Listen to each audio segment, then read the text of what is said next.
At a certain point in a spiritual awakening, something unsettling begins to stir beneath the surface. The company that once felt warm now feels heavy, almost intrusive. Conversations that used to flow with ease begin to drain you, their words echoing without depth. Relationships you once cherished suddenly feel thin, rehearsed, or built on a version of you that no longer exists. And without realizing it, you start choosing silence over noise, solitude over social obligation, stillness over stimulation. It feels strange, even frightening, as if a part of you is quietly unraveling while another part watches helplessly. You find yourself wondering, why am I pulling away from everyone? What's happening to me? If this resonates, you're not alone. This is a universal threshold in the awakening process. Tell me in the comments if you felt this shift, and subscribe so you don't walk this path without understanding what it is trying to show you. When this inner shift begins, the mind does what it has always done.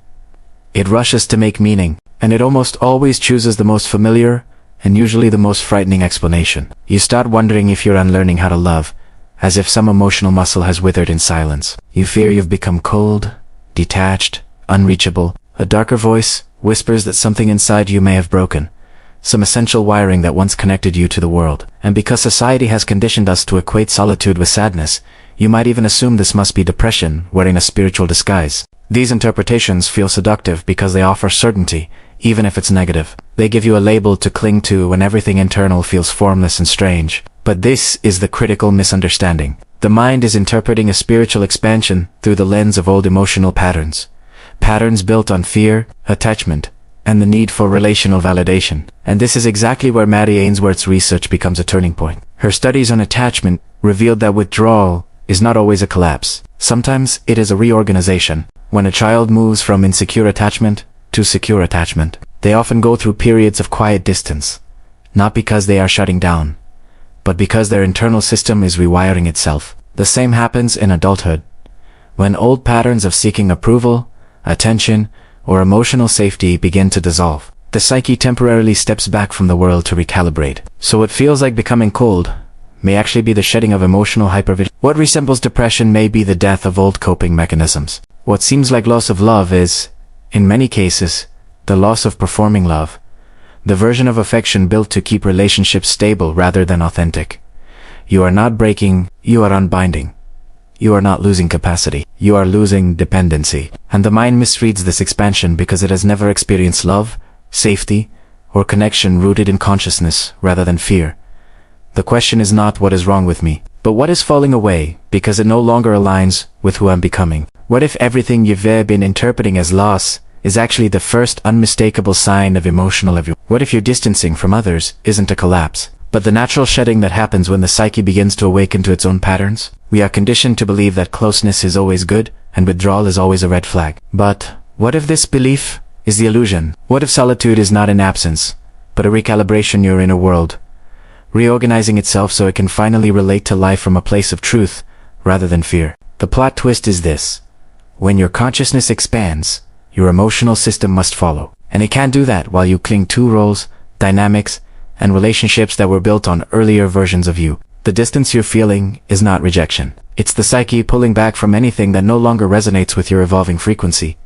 It's not emotional flatness. It's the quiet before an entirely new way of connecting begins to take shape. Solitude becomes the dark silent, disorienting because a deeper structure is being formed beneath the surface. This is why so many people mistake awakening for numb. You're not losing your capacity to feel, you're losing your tolerance for superficial forms of connection. You're not becoming cold, you're becoming precise. Your bandwidth for noise, emotional inconsistency, or relational imbalance shrinks dramatically because your system is aligning itself with authenticity. What looks like isolation is actually refinement. What feels like emptiness is spaciousness. What appears to be a shrinking of your world is in fact the clearing necessary for a truer self to emerge. So instead of asking, why am I drifting away? The real question becomes, what new form of connection is my soul preparing me for? Most human connections are not born from true resonance, but from unresolved emotional needs. Maddie Ainsworth's research revealed what most people never dare to admit. Many relationships form not because two psyches genuinely meet, but because two anxieties temporarily soothe each other. Emotional hunger is mistaken for love, fear of abandonment for loyalty, validation for intimacy, and attention for connection. What we call bonding often begins as a negotiation between wounds rather than a meeting between conscious selves. Ainsworth demonstrated that the attachment system seeks one primary thing above all else: the reduction of anxiety. Most relational behaviors, reaching out, clinging, caretaking, pleasing, even passion, are instinctive attempts to stabilize an inner instability. They quiet the nervous system but rarely awaken the soul. When a spiritual awakening begins, this entire architecture becomes visible. The old need for approval starts to feel hollow, almost childish.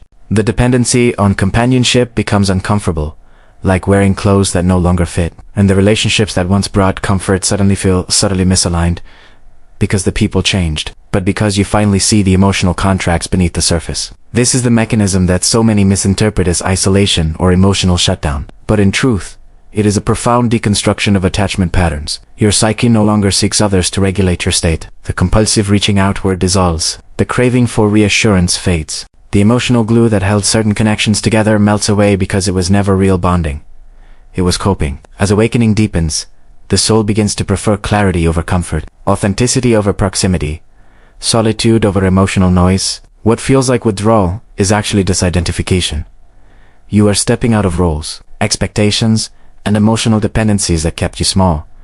You are not retreating from the world. You are retreating from the unconscious agreements that once defined your relationships. Empty-state solitude is not avoidance. It is liberation from inherited attachment patterns. And though it feels disorienting, it marks the beginning of a new kind of connection, one rooted not in anxiety, but in consciousness. As your inner world begins to shift, the old attachment dynamics that once shaped your relationships can no longer sustain the person you are becoming. What used to feel nourishing now feels restrictive, as if you've outgrown the emotional architecture that once held your life together. The conversations that once soothed you now feel shallow. The routines that once anchored you feel confining. The people who once offered comfort now mirror a version of you that no longer exists. This is why an unsettling sensation begins to rise.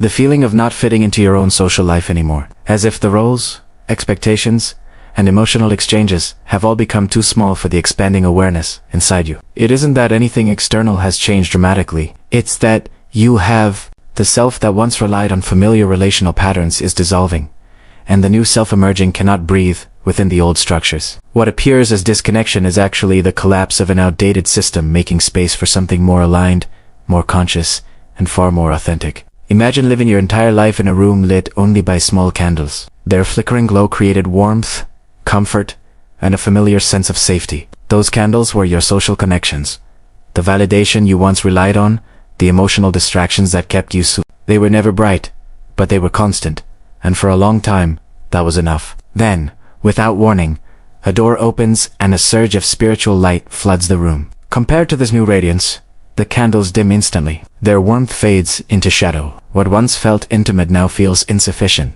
even false. And your first instinct is to grieve the loss, to think something precious has disappeared. But nothing was taken. The light simply revealed what the candles could never show you. The discomfort you feel is not the absence of the old glow. It is your vision adjusting to a level of clarity you've never known. The shadows are not signs of loss, but evidence of expansion.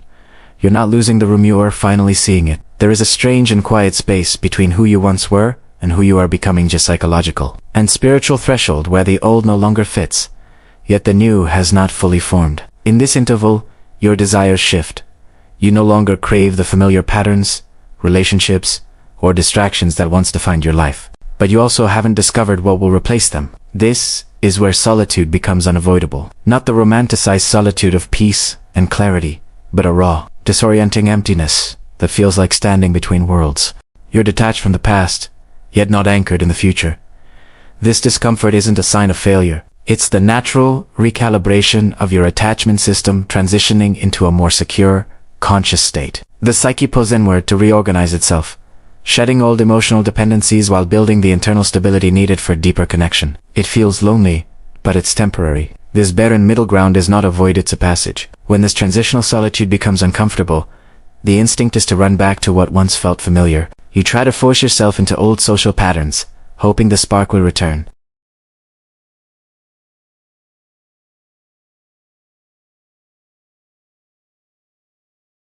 But no matter how hard you try, nothing fits the way it used to. The conversations feel hollow, the environments feel misaligned, and the pleasure you're trying to resurrect refuses to come back to life. That's because awakening quietly rewires you. It dismantles the emotional programs you spent years maintaining, the ones built on approval, performance, or need. And once those patterns dissolve, you can't unknow what you've seen, or unfeel what you've outgrown. Returning to old dynamics feels like trying to step back into a room you've already walked out.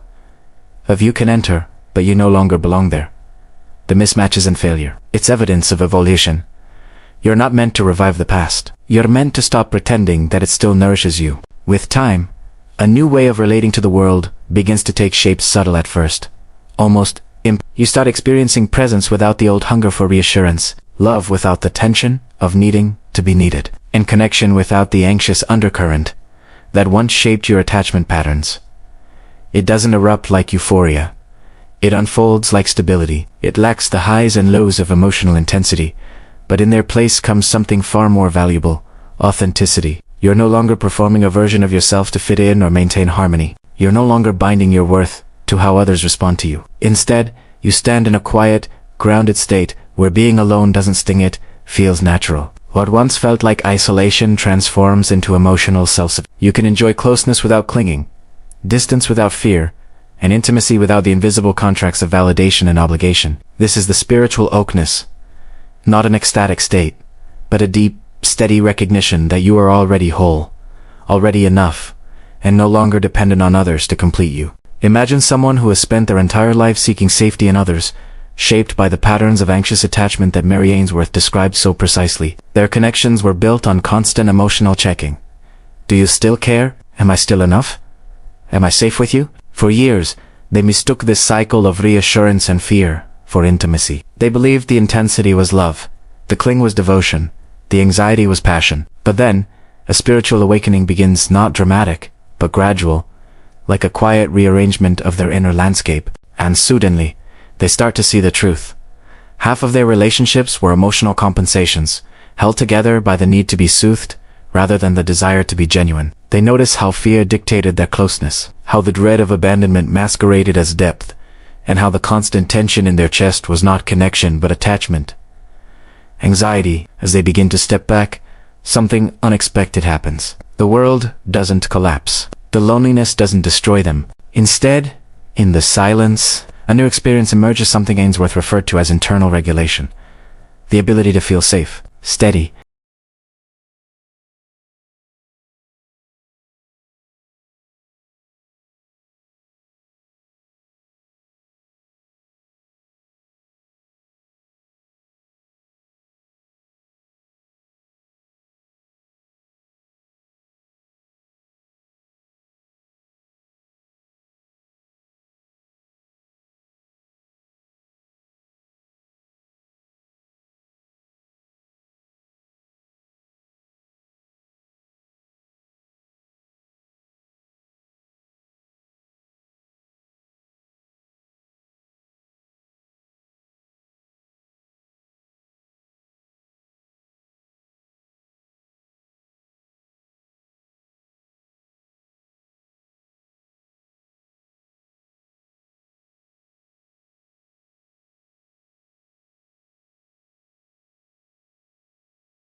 This is the moment you understand.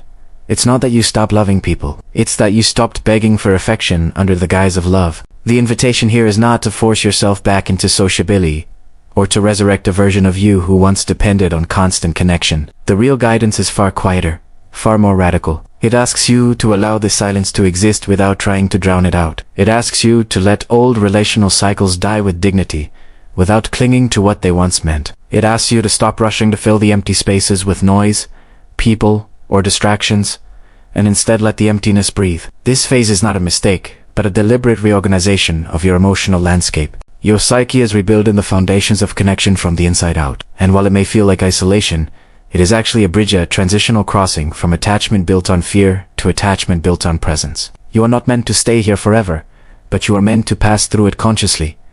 Surrendering to this process is not giving up. It is allowing the new self to emerge without interruption. Every true spiritual tradition echoes the same ancient rhythm: separation, silence, reconfiguration, and finally, rebirth. It is a cycle as old as mysticism itself. a pattern carved into the human psyche long before language existed. When you step into solitude during an awakening, you are not falling out of life, you are entering the cocoon. This is a sacred enclosure where everything unnecessary dissolves, where old identities soften, and where the deeper self begins to take shape. Silence becomes the alchemical chamber in which your inner structures are dismantled and rebuilt. What looks like emptiness from the outside is, on the inside, profound activity. The psyche reorganizing itself around truth, rather than fear, consciousness, rather than conditioning. That is why no one awakens surrounded by noise. Noise keeps you rehearsing who you were. Silence invites you to meet who you are becoming. The loneliness you feel is not a void, but a womb, a threshold between worlds, preparing you for a way of being that cannot be carried into crowded rooms or chaotic relationships. You are not disappearing, you are being reformed. As this new consciousness settles into place, your task is not to accelerate it, but to support it with simple, grounded actions. Wake up tomorrow and move through your routine without pressuring yourself to feel anything special.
This is why certain relationships suddenly feel incompatible.